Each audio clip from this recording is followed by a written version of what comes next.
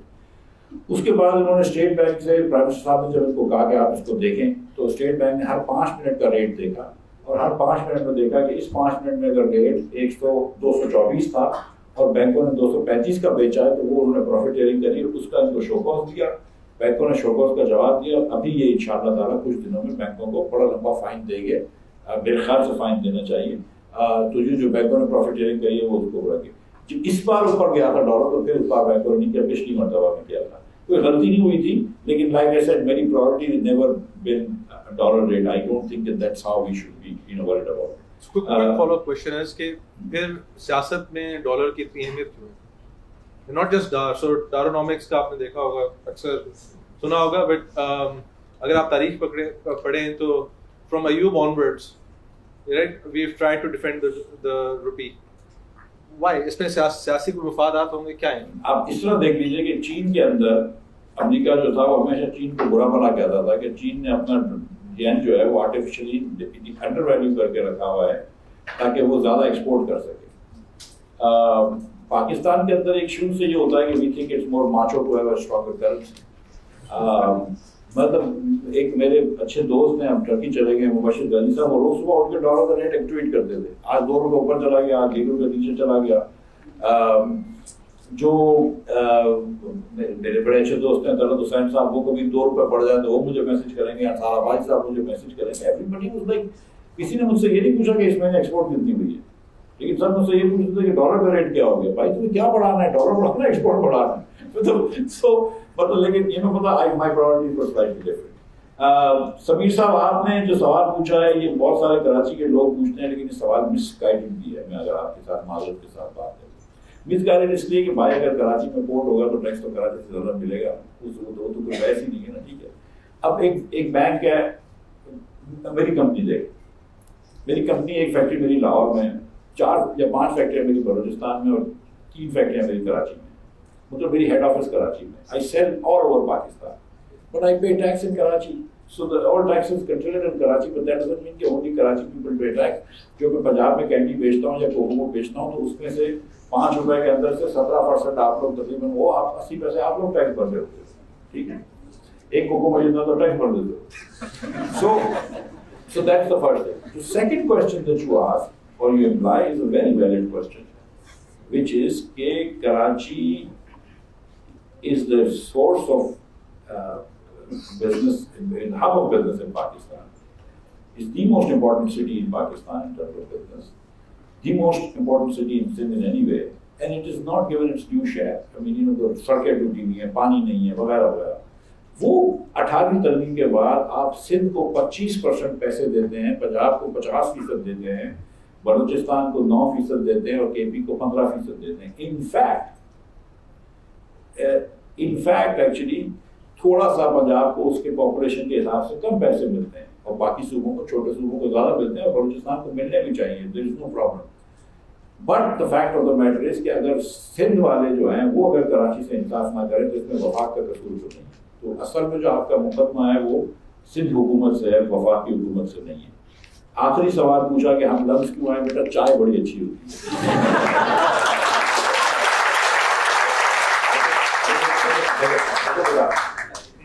یہ جو میں بات کر رہا ہوں آپ سے, یہ بھی ایک پولیٹیکل ڈائلاگ کا حصہ ہے. I am trying to also build a constituency for reform in Pakistan.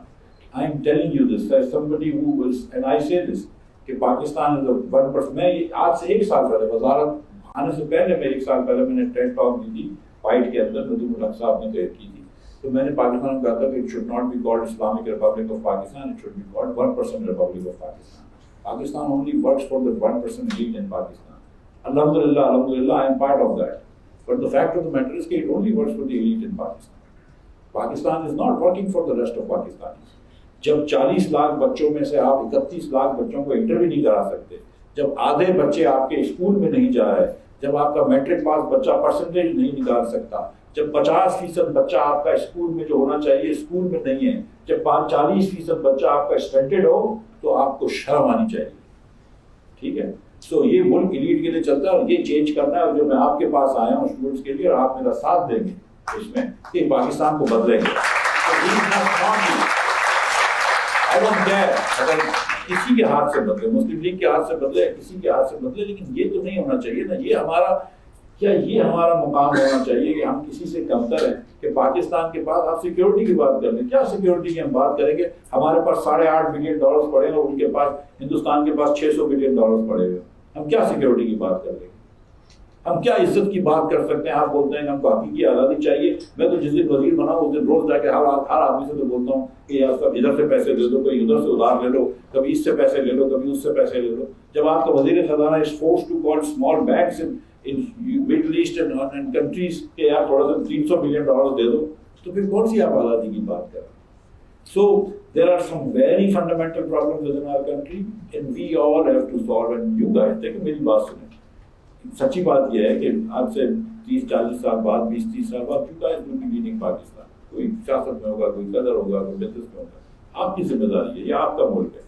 یہ پہلی رو میں بیٹھنے والوں کا شاید وقت ختم ہو گیا, لیکن وقت تو آپ ہوتا ہے. لیکن سیریسلی کہہ رہا ہوں, دس از یور کنٹری. آپ نہیں کریں گے تو کوئی اور نہیں آگے کر کے دے گا. میں آپ کو سچ بتا رہا ہوں کہ چین آپ سے جتنا بھی اچھا دوست کرتا ہے وہ سی پیک کر دے گا.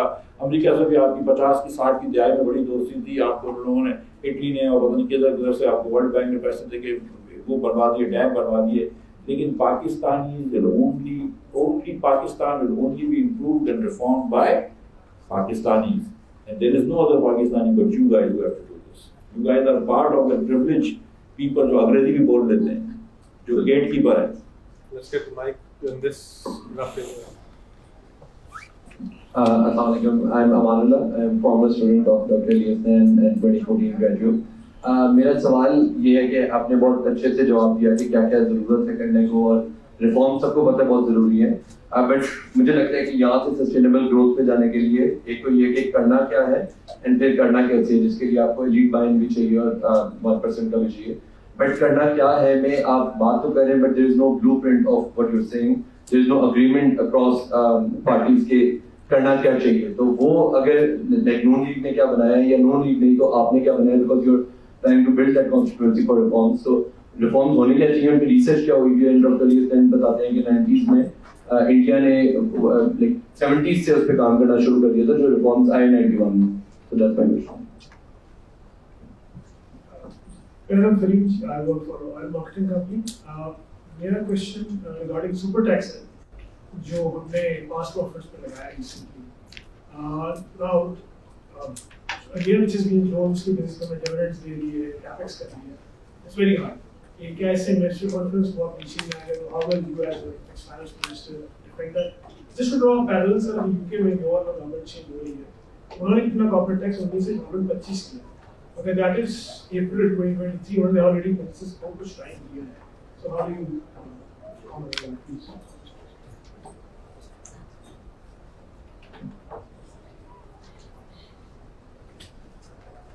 Assalamualaikum. I am Muhammad Hamza, a student of economics and mathematics.